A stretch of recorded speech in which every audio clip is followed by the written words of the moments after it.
Assalamualaikum warahmatullahi wabarakatuh. Belajar K3 Mandiri One Stop GHCC KMS Channel. Kita melanjutkan sesi sebelumnya, dasar-dasar K3 bagian ketiga, part 3, terkait kesehatan kerja. Pada sesi kelima, dasar-dasar K3 part 3 kesehatan kerja ini, kita akan bahas terkait dari pengertian kesehatan kerja itu sendiri.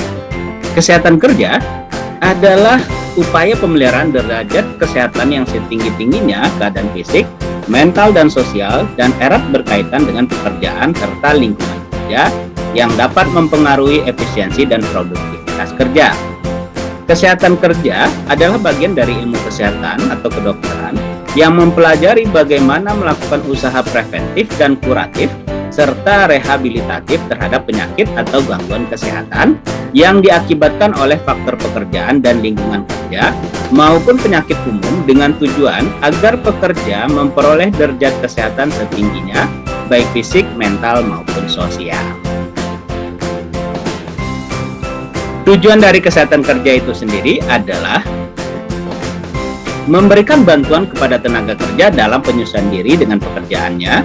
Kemudian yang kedua, melindungi tenaga kerja terhadap gangguan kesehatan yang ditimbulkan dari pekerjaan atau lingkungan kerja. Yang ketiga, meningkatkan kesehatan badan, kondisi mental rohani, dan kemampuan fisik tenaga kerja. Dan terakhir, memberikan pengobatan, perawatan, serta rehabilitasi tenaga kerja yang mengalami sakit. Penyelenggaraan pemeriksaan kesehatan kerja terdiri atas 3. Yang pertama, pemeriksaan kesehatan awal, yaitu pemeriksaan kesehatan yang dilakukan sebelum tenaga kerja bekerja atau pada saat rekrutmen. Kemudian yang kedua, pemeriksaan kesehatan berkala, yaitu pemeriksaan terhadap tenaga kerja dalam jangka waktu tertentu secara periodik selama bekerja 6 bulan atau 1 tahun, tergantung dari kebijakan perusahaan, minimum 1 kali dalam 1 tahun. Kemudian ada juga yang ketiga, pemeriksaan kesehatan khusus. Pemeriksaan kesehatan ini untuk menilai adanya pengaruh dari pekerjaan tertentu terhadap tenaga kerja, seperti pekerjaan-pekerjaan khusus, bekerja di dalam open space, bekerja di ketinggian, kemudian bekerja dengan kondisi bising yang sangat tinggi, dan lain sebagainya, atau bekerja dengan rutinitas yang tertentu. Untuk pengertian kecelakaan kerja dan penyakit akibat kerja, teman-teman belajar K3 bisa mencek di Permenaker nomor 03/M/1998, yaitu suatu kejadian yang tidak dikehendaki dan tidak diduga semula yang dapat menimbulkan kerugian waktu, harta, benda, properti, dan korban manusia yang terjadi dalam proses kerja. Sementara di Permenaker nomor 26/2016, kecelakaan yang terjadi dalam hubungan kerja termasuk kecelakaan yang terjadi dalam perjalanan dari rumah menuju tempat kerja atau sebaliknya, dan penyakit yang disebabkan oleh lingkungan kerja. Sedangkan di Permenaker nomor 1 tahun 1981, penyakit akibat kerja atau PAK adalah setiap penyakit yang disebabkan oleh pekerjaan atau lingkungan kerja. Teman-teman harus pahami terkait pengertian dari kecelakaan kerja dan penyakit akibat kerja.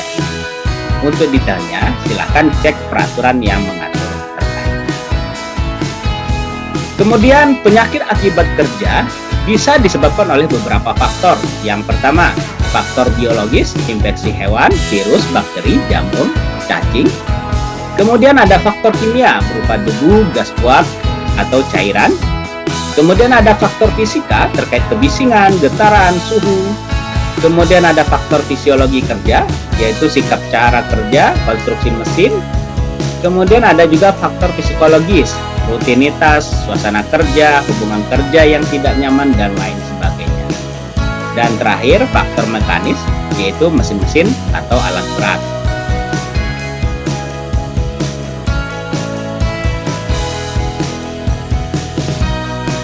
Kemudian, biaya yang ditimbulkan oleh kecelakaan kerja. Pada sesi sebelumnya, kita sudah bicarakan terkait potensi biaya kecelakaan kerja. Ada yang bersifat langsung maupun biaya yang tidak langsung. Biaya langsung itu berupa kompensasi, kemudian ada perawatan, pengobatan, kemudian ada perbaikan peralatan yang rusak karena kejadian kecelakaan kerja. Kemudian yang paling utama adalah biaya upah STMB atau santunan sementara tidak mampu bekerja bagi si korban. Kemudian ada biaya yang tidak langsung, yaitu hilangnya waktu kerja dari teman-teman sekerja karena pekerjaan terhenti. Kemudian hilang juga waktu kerja dari karyawan yang menolong korban. Kemudian juga ada kerugian akibat kerusakan mesin, perkakas, atau peralatan lain.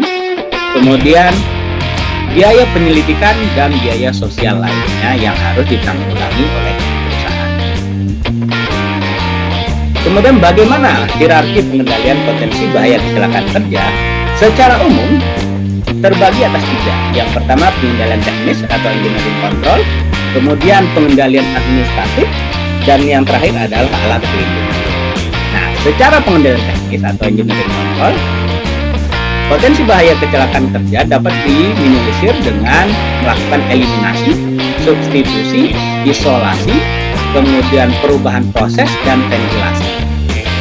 Sedangkan pengendalian administratif yaitu dengan melakukan pengurangan waktu kerja atau shift, kemudian adanya rotasi, mutasi kerja, kemudian ada pemeriksaan kesehatan atau MCU, kemudian juga ada pelatihan atau training bagi si pekerja itu sendiri.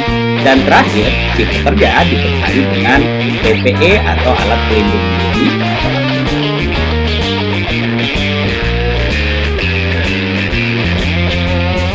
Kemudian prinsip-prinsip dari K3. Secara umum, prinsip-prinsip K3 yang teman-teman harus pahami adalah K3 itu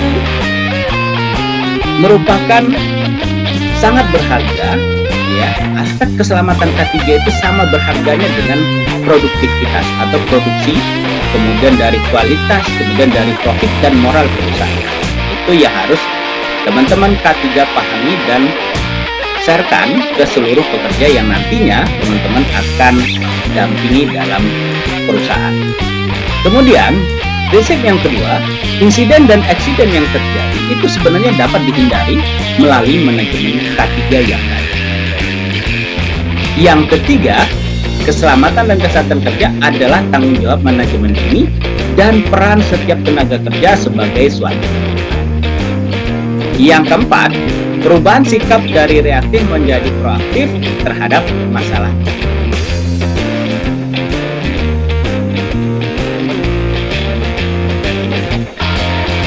Prinsip yang selanjutnya, keselamatan dan kesehatan kerja yang menjadi salah satu agenda pertemuan manajemen.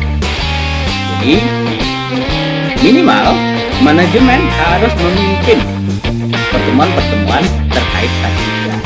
Sehingga itu jadi fokus utama dari manajemen. Yang keenam, kondisi dan perilaku tidak aman tidak dapat ditoleransi dalam aktivitas perusahaan. Sebagai seorang K3 pemula, teman-teman harus mampu mengidentifikasi kondisi dan perilaku tidak aman atau unsafe act maupun unsafe condition maupun unsafe act. Yang ketujuh, keselamatan dan kesehatan kerja merupakan skala prioritas dan berharga bagi kelangsungan hidup pekerja. Kemudian yang kedelapan, semua potensi bahaya harus diidentifikasi dan dikendalikan. Nah, karena teman-teman yang ditempatkan sebagai personil K3 harus mampu memahami bagaimana cara untuk melihat atau mengidentifikasi serta mengendalikan potensi bahaya yang teman-teman kerjakan. Artinya, seluruh perusahaan atau lingkungan kerja yang ditugaskan kepada teman-teman personil K3 harus mampu mengidentifikasi dan melakukan solusi untuk dikendalikan potensi bahaya yang ada. Yang terakhir, kecelakaan nihil atau zero accident itu harus dapat diraih. Sukses dari K3 itu sendiri adalah nihil kecelakaan. Kesimpulan, pahamilah lingkup dari kesehatan kerja terkait syarat, peraturan, serta ketentuan teknisnya maupun terkait perencanaan, kemudian implementasi dari pemeriksaan kesehatan kerja. Dan tentunya ini perlu perjuangan bukan hanya di lingkungan pekerja, namun karena ini keterkaitan dengan perusahaan dan tentunya perusahaan akan berdampak ke cost-nya atau biaya terkait adanya aturan-aturan pemeriksaan kesehatan kerja. Dan itu teman-teman K3 harus mampu mengedukasi baik ke pekerjaannya sendiri maupun ke manajemen ini. Demikian yang dapat saya sampaikan. Salam pembelajar K3, be professional, be healthy and safe. Wassalamualaikum warahmatullahi wabarakatuh.